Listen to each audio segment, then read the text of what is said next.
नमस्कार दोस्तों। अमेरिका हमेशा से दुनिया के कारोबार का बड़ा खिलाड़ी रहा है, लेकिन अब हालात बदल रहे हैं।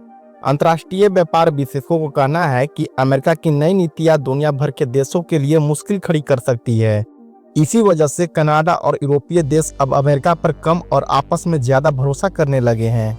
ये अपने व्यापार के नए रास्ते खोज रहे हैं और एकजुट हो रहे हैं। लेकिन क्या इससे अमेरिका की ताकत कम होगी और भारत जैसे देशों पर आखिरकार इसका क्या असर पड़ेगा? जानने के लिए इस वीडियो को ध्यान से अंत तक जरूर देखें। तो देखिए, दुनिया के कई व्यापार विशेषज्ञों को मानना है कि अमेरिका के नए फैसलों से उसके पुराने दोस्त देश कमजोर हो सकते हैं।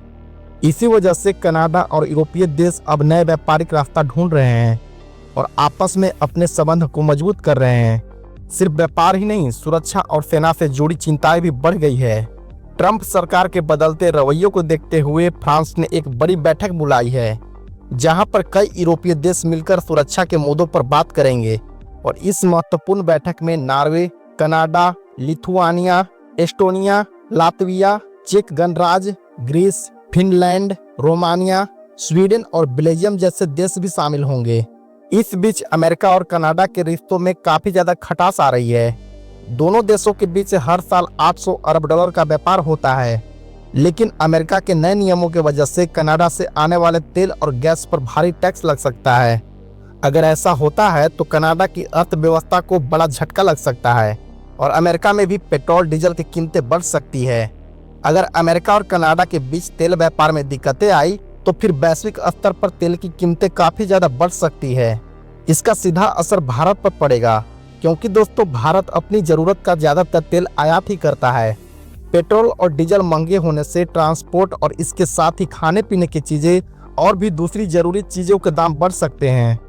अगर तेल महंगा हुआ तो भारत को ज्यादा डॉलर में भुगतान करना पड़ेगा, जिससे कि रुपए की कीमत कमजोर हो सकती है, जिससे विदेश से आने वाले चीजें और ज्यादा महंगा हो जाएगी, जिससे कि और ज्यादा नए व्यापारिक ऑफर भी खुल सकते हैं। अमेरिका और यूरोप के बीच तनाव बढ़ने से भारत के पास में एक मौका हो सकता है कि वह यूरोप और कनाडा के साथ अपने व्यापारिक संबंध और ज्यादा मजबूत करे। अगर भारत सही रणनीति को अपनाता है तो यह भारतीय कंपनियों और व्यापारियों के लिए एक अच्छा अवसर हो सकता है। यूरोपियन यूनियन के साथ कनाडा का व्यापार comprehensive economic and trade agreement के तहत 65% बढ़ चुका है। 2021 में ही ईयू के साथ दो तरफा व्यापार का रिकॉर्ड $100 अरब तक पहुंच गया है। कनाडा अब टेक्नोलॉजी, एनर्जी और क्रिटिकल मिनरल्स के एक्सपोर्ट पर फोकस कर रहा है, जिससे यूरोप में अपनी स्थिति और मजबूत कर सके। कनाडा अपनी व्यापार नीति में तेजी से विविधता ला रहा है और अमेरिका पर निर्भरता कम करने के लिए नए अंतर्राष्ट्रीय साझेदारियों की ओर बढ़ रहा है। यह कदम अमेरिका के साथ बढ़ते व्यापारिक तनाव और नए टैरिफ के चलते उठाया गया है। अमेरिका के अलावा कनाडा ने एशिया में भी अपनी मौजूदगी को बढ़ाई है। जापान और चीन के साथ नए एनर्जी एक्सपोर्ट समझौते पर हस्ताक्षर भी किए हैं। साथ ही इंडोनेशिया और साउथ कोरिया के साथ भी व्यापारिक समझौते हो रहे हैं, जिससे कि कनाडा को भी हाई ग्रोथ इकोनॉमिक्स में एक्सपोर्ट बढ़ाने का मौका मिलेगा। कनाडा अब अपने ऊर्जा निर्यात के लिए अमेरिका पर निर्भरता कम कर रहा है और एशियाई देशों के साथ जैसे कि जापान और चीन के साथ व्यापार बढ़ा रहा है। ऐतिहासिक रूप से कनाडा का 97% कच्चा तेल अमेरिका को निर्यात होता था, लेकिन अब नए समझौते के माध्यम से जापान और चीन जैसे देशों को भी निर्यात बढ़ाया जा रहा है। इसके अलावा Canada comprehensive and progressive agreement for trans specific partnership के तहत इंडो पैसिफिक देशों जैसे कि दक्षिण कोरिया और इंडोनेशिया के साथ भी व्यापारिक संबंध मजबूत कर रहा है। कनाडा और यूरोप क्रिटिकल मिनरल्स के क्षेत्र में भी सहयोग को बढ़ा रहे हैं, जो कि ग्रीन टेक्नोलॉजी जैसे कि इलेक्ट्रिक वाहनों और पवन टर्बाइन के लिए बेहद ज्यादा आवश्यक है। कनाडा के क्रिटिकल मिनरल स्ट्रेटजी के तहत 31 खजानों को महत्वपूर्ण माना गया है, जो कि स्वच्छ ऊर्जा, इलेक्ट्रिक वाहन, बैटरी और सेमीकंडक्टर निर्माण में उपयोग होते हैं। इस योजना को 2022 के बजट में $4 अरब की फंडिंग मिली थी, जिसे अस्थायी खनन तकनीकों को बढ़ावा दिया जाएगा और स्वच्छ ऊर्जा क्षेत्र में निवेश को आकर्षित किया जाएगा। क्रिटिकल मिनरल सेक्टर से हजारों नई नौकरियों के अवसर पैदा होने की उम्मीद है, जिसे ओंटारियो, क्यूबेक, ब्रिटिश कोलंबिया और नॉर्थ वेस्ट टेरिटरी जैसे क्षेत्रों में खनन गतिविधि बढ़ेगी।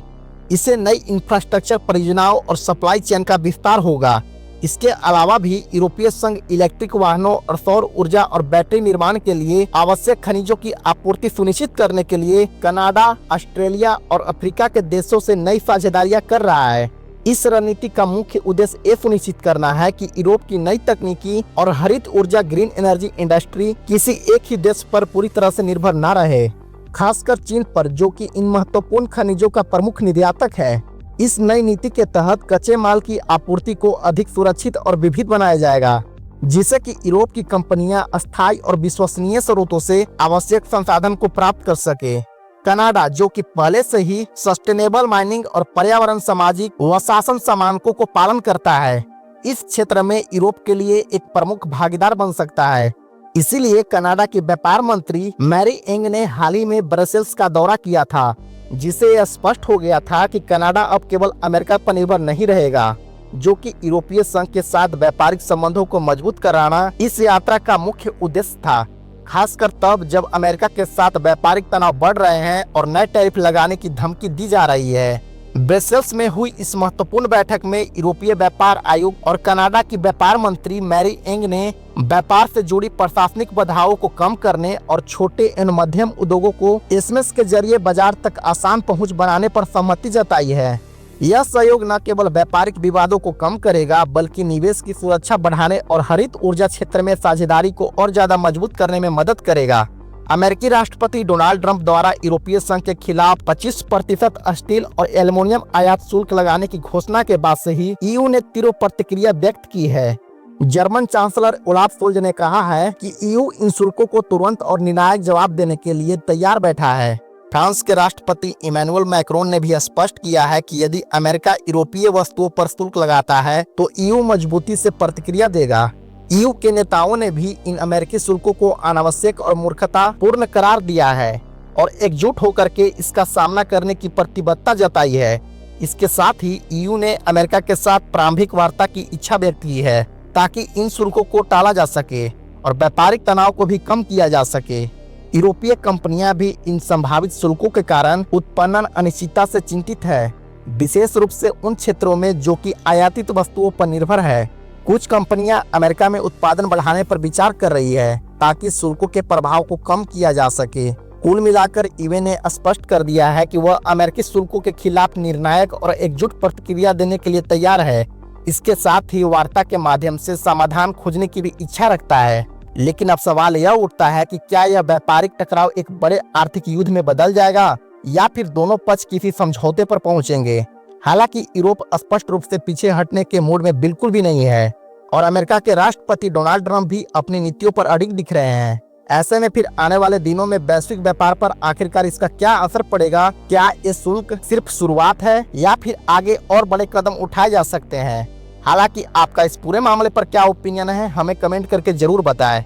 और ऐसी defence, foreign policy and finance से संबंधित जानकारी पाने के लिए हमारे इस ऑफिशियल चैनल युवराज भारद्वाज को सब्सक्राइब जरूर कर लें और इस वीडियो को ज्यादा से ज्यादा अपने दोस्तों के साथ में शेयर करें, ताकि उन्हें भी यह महत्वपूर्ण जानकारी मिल सके। जय हिंद।